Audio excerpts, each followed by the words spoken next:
WB গ্রাম পঞ্চায়েত পরীক্ষার জন্য আসার উপযোগী জেনারেল নলেজের কিছু গুরুত্বপূর্ণ প্রশ্ন উত্তর নিয়ে চলে আসলাম।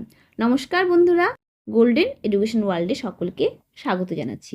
চলো তাহলে ভিডিওটি দেখে নাও। ভিডিওটি ডাব্লিউবি গ্রাম পঞ্চায়েত পরীক্ষা সহ বিভিন্ন রকম কম্পিটিটিভ এক্সামে কাজে আসবে।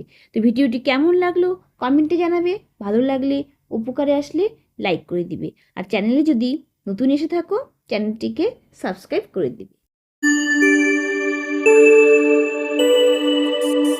আজকের প্রথম প্রশ্ন দেখে নাও, কার আমলে মঙ্গোলরা প্রথম ভারত আক্রমণ করেন? এখানে উত্তর হবে বি, ইলতুৎমিশ। দিল্লির সুলতান ইলতুৎমিশের রাজত্বকালেই চেঙ্গিস খানের নেতৃত্বে মঙ্গোলরা প্রথমবারের মতো ভারত আক্রমণ করেছিলেন। পরের প্রশ্ন, আলবেরুনি কোথাকার পর্যটক ছিলেন?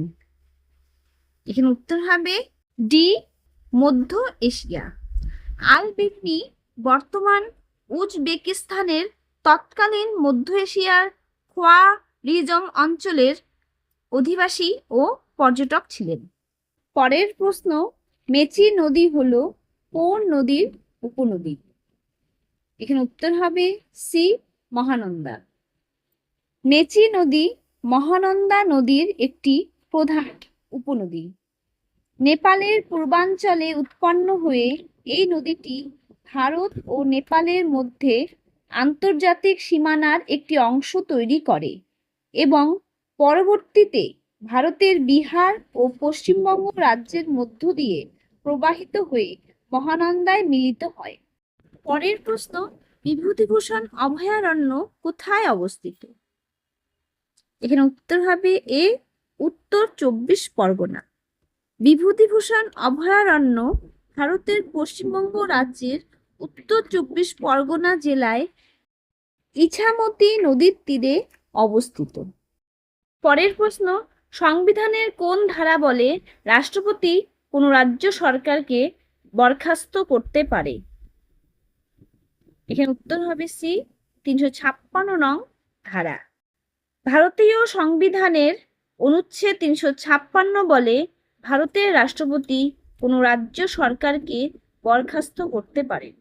রাজ্যে সাংবিধানিক পরিকাঠামো ব্যর্থ হলে বা রাজ্য সরকার সংবিধানের নির্দেশ মেনে চলতে ব্যর্থ হলে অনুচ্ছেদ 356 ও অনুচ্ছেদ 365 অনুযায়ী রাষ্ট্রপতির শাসন জারি করা হয়।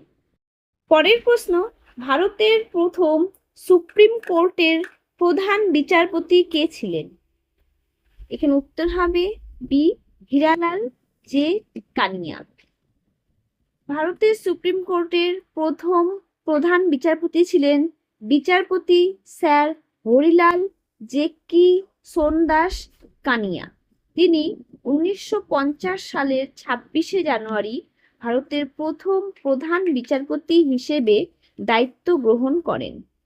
পরের প্রশ্ন, গ্রাম সভার সদস্য হতে গেলে ন্যূনতম কত বছর বয়স হওয়া প্রয়োজন?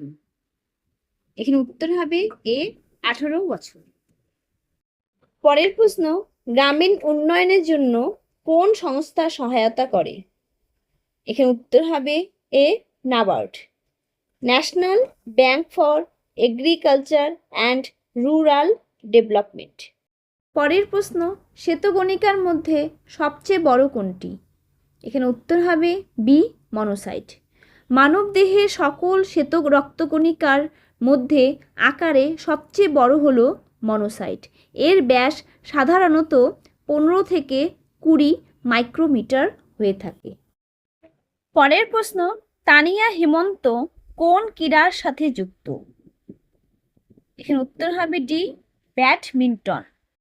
পরের প্রশ্ন, পার্থেনোজেনেসিস এর উদাহরণ? এখানে উত্তর হবে এ, মৌমাছি। পার্থেনোজেনেসিস হলো এক ধরনের অযৌন প্রজনন পদ্ধতি যেখানে শুক্রাণু দ্বারা নিষিক্ত হওয়া ছাড়াই স্ত্রী ডিম্বাণু থেকে সরাসরি নতুন ভ্রূণ বা জীবের সৃষ্টি হয়। এটি উদ্ভিদ এবং বিভিন্ন প্রাণীর মধ্যে প্রাকৃতিকভাবে ঘটে থাকে। পরের প্রশ্ন, প্রথম কে দাদা সাহেব ফালকে পুরস্কার জিতেছিল? এখানে উত্তর হবে এ দেবিকা রানী চৌধুরী। ভারতের সর্বোচ্চ চলচ্চিত্র সম্মান দাদা সাহেব ফালকে পুরস্কার প্রথম পেয়েছিলেন দেবিকা রানী চৌধুরী। তিনি দেবিকা রানী নামেই সমধিক পরিচিত। পরের প্রশ্ন, 1984 বইটির লেখক কে? এখানে উত্তর হবে সি জর্জ অরওয়েল। বইটি 1949 সালের 8ই জুন প্রকাশিত হয়। পরের প্রশ্ন, কোন রাজ্যে সি হরিয়ার মিউজিয়াম স্থাপন করা হয়? এখানে উত্তর হবে ডি অন্ধ্রপ্রদেশ।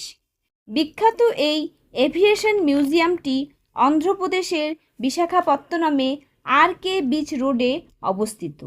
ভারতীয় নৌবাহিনীর ব্যবহৃত সি হরিয়ার যুদ্ধ বিমানটিকে প্রদর্শন করার জন্য এটি তৈরি করা হয়েছে।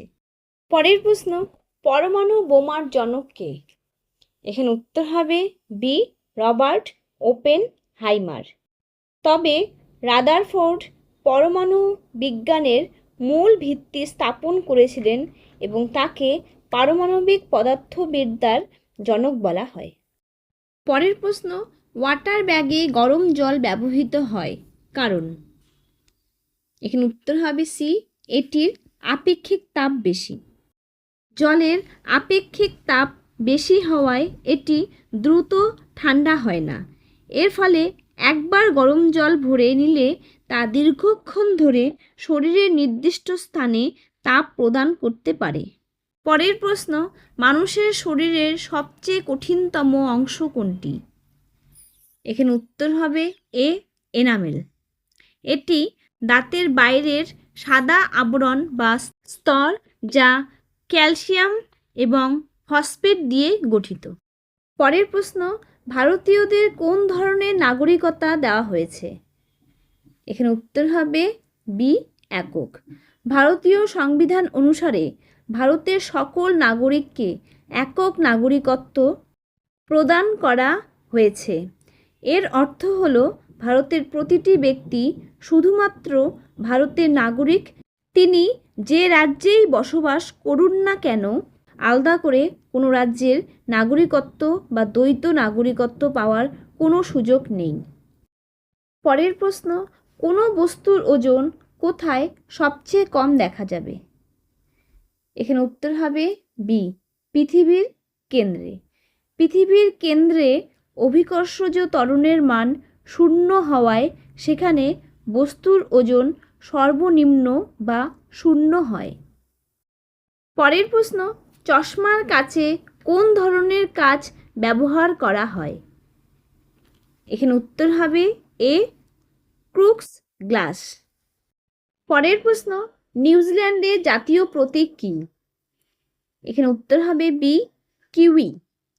নিউজিল্যান্ডের স্থানীয় এই উড়তে অক্ষম পাখিটি দেশটির সবচেয়ে জনপ্রিয় ও পরিচিত জাতীয় প্রতীক। এমনকি নিউজিল্যান্ডের লোকজনকে প্রায়শই ভালোবেসে কিউই বলা হয়। পরের প্রশ্ন, রামনাবাগান অভয়ারণ্যটি কোন জেলায় রয়েছে? এখানে উত্তর হবে সি বর্ধমান। পরের প্রশ্ন, ভারতবর্ষীয় ব্রাহ্ম সমাজ কবে গঠিত হয়? এখানে উত্তর হবে এ 1866। কেশবচন্দ্র সেনের নেতৃত্বে 1866 সালের 11 নভেম্বর ভারতবর্ষীয় ব্রাহ্ম সমাজ গঠিত হয়। পরের প্রশ্ন, মানুষের শরীরে কতগুলি পেশি আছে? এখানে উত্তর হবে ডি 639। আজকের শেষ প্রশ্ন দেখে নাও, নীল লোহিত কোন সাহিত্যিকের ছদ্মনাম? এখানে উত্তর হবে এ সুনীল গঙ্গোপাধ্যায়। এছাড়াও তিনি সনাতন পাঠক ও নীল উপাধ্যায় ছদ্মনামেও কিছু লেখালেখি করেছেন।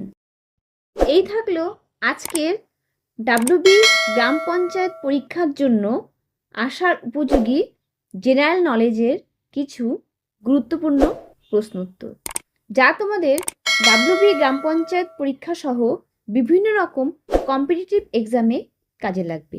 তো ভিডিওটি কেমন লাগলো কমেন্টে জানাবে। ভালো লাগলে, উপকারে আসলে লাইক করে দিবে, আর চ্যানেলে যদি নতুন এসে থাকো চ্যানেলটিকে সাবস্ক্রাইব করে দিবে। ধন্যবাদ।